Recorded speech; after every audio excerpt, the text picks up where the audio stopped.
Robert Fontaine is here to look at two very different animated features. Big Hero 6, the latest big-budget offering from Disney, while Rocks in My Pockets is a small-budget, deeply personal film from Latvian filmmaker Signe Bauman. And Robert, welcome back, of course. It's kind of surprising putting these two together in one review in some ways. Well, I'm full of surprises, am You I are. not? You are. And this is just another one. The question is why, perhaps? Yeah. As I was leaving the theater the other day with my son David, we started discussing the strengths and weaknesses of Big Hero 6, and I started to reflect on the very best animated films I've seen over the past several years, and I came up with a short list, and I asked myself, what do the Fantastic Mr. Fox, Persepolis, Coraline, and the Belleville triplets have in common? It's not plot. Although that would be one heck of a crossover if you could bring those four movies together. Well, all of those films are the fruits of a very personal vision. Okay, they're not the product of corporate calculation. No Fantastic Mr. Fox action figures were designed originally. no. Right.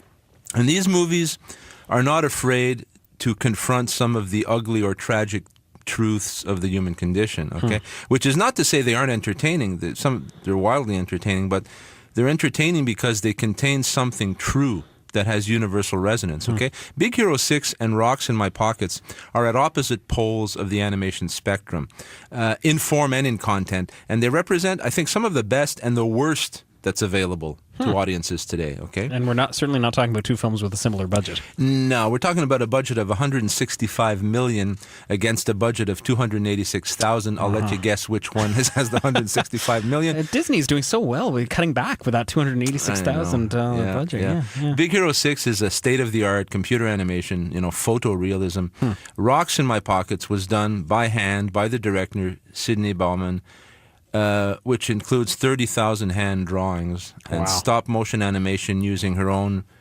papier-mâché handmade figurines. Okay, very labor-intensive here. So let's start with Big Hero 6. What's going on there? The story is set in a mega Pacific Rim city called San Francisco. Okay. Okay? I'm committing it to memory. The Pacific has merged here in the future. Our hero is a 14-year-old boy named Hiro. That's H-I-R-O, Hiro. His parents are deceased. He's being raised by his aunt. A lot of deceased parents in these animated films. Anyways, Often there is. The parents are not around. the kid is a boy genius. He's rudderless. He's only interested in building fighting robots. And he likes to go off at night for high-stakes bot fighting. Okay, his big brother, Tadashi, feels that the boy needs some purpose in life, so he tries to interest him in enrolling in the high-tech development program at the university. Now, Tadashi introduces Hiro to his latest creation. Tadashi has created a healthcare robot named Baymax, who looks like an inflatable cross between that Honda robot mascot, Asimo, and maybe a bit of the Michelin Man, the Pillsbury Doughboy, and a big state-of-the-art marshmallow, okay? This is a medical robot who can scan you, diagnose any problem you might have, and offer treatment, all with a very pleasant voice. And for good measure, he offers you a lollipop when you're all done. Wow, having struggled for years with the Quebec healthcare system, I was thrilled at this immediately. I want one of these. I was a fan. I want this big cuddly airbag to tell me to give me. Bring me Baymax. Yeah. Little Hiro is impressed. He decides to enter. There's a high-tech contest for a chance to be accepted into the program. Never mind that he's already a genius. Okay. Never mind that what he presents at the contest. He could just start his own company, and That's right. he doesn't need to study. But anyway, you know what? But so far, so good, okay? I liked the characters. I liked the high-tech gadgets. The robot was being played for laughs in a smart way. And the movie, which was now all of 10 minutes old, the movie seemed to have real potential at this point. Yeah, it all sounds original, interesting. And then? Then the script happened.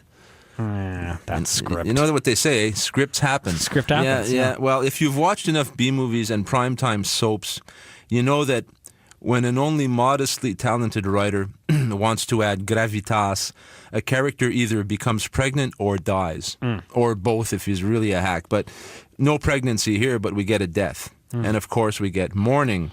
In fact, from this point on, the story revolves around dealing with loss and how to positively channel grief, which is, by the way, not at all the impression you get when you watch the trailer. I was going to say, this is not the movie I saw in minute 20. Yeah. No, the trailer portrays the movie as a cute, quirky comedy. the trailer does. In reality, most of the cute and quirky stuff is in the trailer, and it stays there. The movie actually becomes a highly predictable, action-packed superhero, team. Let's get the bad guy and avenge our friend, And not satisfied with one death, the writers throw another major loss at the kiddies in the audience near the end. One little girl behind me was sobbing, not sniffling. This was the kind of crying kids usually only reserve for their pet hamster, okay? After about the first 20 minutes, this movie became about as much fun as a punctured party balloon. All right. And very predictable. Unimpressed with Big Hero 6. I counted 4 screenwriters involved in this project, okay? And that's probably about 3 too many. This is big corporate story by committee, okay? Action jam-packed, a vacuous thrill ride. Ultimately, the movie is just as inflated as the robot character, okay? But no lollipop. No, it's rated G, but it should be rated KC for Kleenex and consolation, because that's what your sensitive 8-year-old is going to need by the end of this thing. Okay? Although I guess the flip side is, some people would say, hey, nothing wrong with a film that's going to allow that 8-year-old to experience some How about allowing the 8-year-old too, to go to a movie with his parents or whatever and have a good time and be entertained and have fun and not be hit over the head with the big questions of existence because the screenwriter doesn't know what to do with the story. How about that as a concept? Not impressed with Big Hero 6. So Rocks in My Pockets from Latvian-born director Signe Bauman. Yeah, she's living and working in New York. She's about 50 years old. She's made critically acclaimed short films. This is her first feature. Rocks in My Pockets is the official submission of Latvia for the Best Foreign Language Film Oscar. It is also on the long list right now. That's 20 films in the Best Animated Feature Film category. We don't know if it's going to make the short list, but let's mention immediately, this is not for kids. All right. Okay? The review that follows has disturbing descriptions, all right? The film is not rated, but it's very mature content. The movie explores the director's own life. It's autobiographical. It explores the director's own lifelong struggle with mental illness and depression. And it is very dark in places, okay? But it also contains a lot of wit and insight and humor, and ultimately, it's informed by the wonder of being alive. It's ultimately very positive, but it takes us to some very dark places. Yes. So how does it unfold? Well, the narrator is the director herself. By the way, this is in Latvian with English subtitles. She tells us the story of 5 people, 5 relatives, who had to face enormous challenges and adversity in their lives, okay? She begins with her grandmother, Anna, around 1918, when Latvia became a republic. She tells us of her grandmother's hard life, her unhappy marriage, and her attempted suicide, which immediately brings the narrator to tell us in great detail about her own suicidal thoughts, these thoughts that she's had throughout her adult life. I was not only very moved by this, I was also disturbed by the graphic images and her detailed explanations of suicide by hanging, okay? As the movie unfolds, her relatives' personal histories are interwoven with her own story and with the history of Latvia.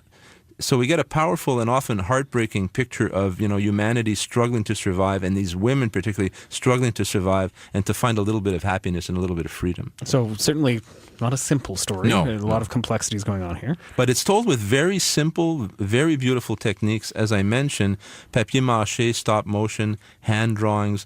I was reminded a bit of the work and the spirit of Wes Anderson, but there's really not much I could compare it with visually, because it's kind of a one-of. All right, so this also sounds original, since you like it a lot.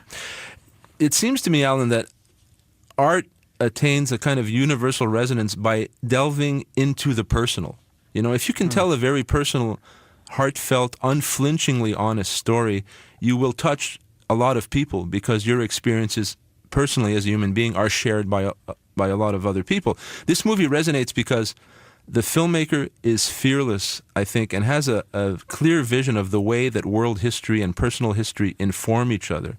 Like, she understands how her own personal histories and the histories of our family these are not things that exist only as memories in the past, okay? They are real in the here and now, and they intersect with the present. So by telling us the story of her grandmother's hard life and of the despair of her young cousin who did commit suicide, she's exploring who she is and why she is as she is, okay? So I think what makes an artist... what really makes somebody an artist, I think, let me define that. I think is someone who's unafraid to be emotionally and spiritually naked. Right. This is a gutsy movie. It's a heart-wrenching movie. The simplicity of the means, the childlike quality of the animation underlines, I think, with even more force, the darkness in the story. But you said there's hope, too. Oh, absolutely. There's ultimately hope in this film. And that's what the filmmaker wants to convey. She said recently, I made the film not for my own therapy, but to entertain an audience, to make them think and engage them in a conversation. The main message of the film, the main feeling of the film is hope. I hope that people will find that hope. When you say that depression is genetic, I'm still quoting here, the question is it genetic? Are you really in jail by this genetic combination? Do you have no exit from this suffering? Is there a way to